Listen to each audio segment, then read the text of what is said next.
All right, so Ascended Heroes releases here in a couple months. Let's prepare. We always follow trends, so we always find some undervalued cards or some undervalued sealed product that'll go up just with the Pokemon that are releasing in this set. One of the main things that I use to really just like navigate how I find these things is pack art. You know, pack art will lead you in the right direction. Not all of the cards have been leaked yet, but sometimes you can use pack art to really just navigate that trail. The promo is super sick as well. It's N Zekrom. So we're going to be looking at some N cards, some Zekrom cards. I always tell myself, you know, we grew up with Charizard, Bulbasaur, and Squirtle. This generation is growing up with these sets. So they're just going to know N a little bit better than they know Charmander. So we're going to kick it off with N Zoroark EX from Journey Together. Not only is Journey Together stupid undervalued, this is an SIR, so it's not as easy to pull. And this card, in my opinion, should not be this price at all, regardless if any N's cards are coming out. With over 6,000 of them graded, only about 2,000 hit a PSA 10. So it's got about a 30% gem rate, which is not good. You know, it's not easy to grade. And it sells for about $180, give or take, right now. Due to the recent pullbacks, it did pull back from $250, and $180 is actually criminal in my opinion. I know people don't like Journey Together, but this card is actually gorgeous. It's super undervalued, and it matches the trend that's about to happen.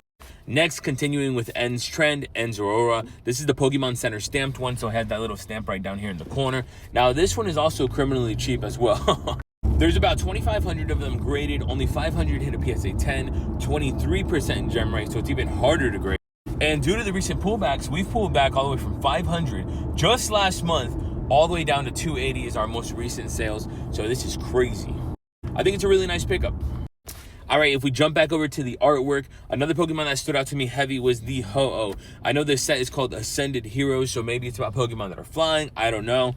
But I picked out this undervalued Ho-Oh EX. I think this one from Breakpoint, it's a nice textured full art. 2016 was the reigning champions for the most textured card.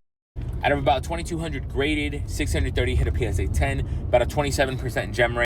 This one is expensive in a PSA 10, but this is one of those situations that even the 9s are very undervalued right now just because of how old this card is, and there's not many graded anymore. And if you find one clean, it's not going to be cheap. The 9s are going for right around $90 across the board. Someone got lucky with a $75 auction. And I like this card a lot, only because not only is it going to be on the artwork, and it might be in the set, it might not. We're just going off of artwork right now, no leaked cards. But it reminds me of the black and white one, the Dragon's Exalted one. This one is similar artwork and 5x the price. All right, we are going to have a Gengar SIR, so I wanted to put up my favorite Gengar card right now that I think is undervalued. It's the one from Temporal Forces. This card is about $37 market. It's had a little bit of pullback, and PSA 10s are trending at $250. Super cheap. Love you.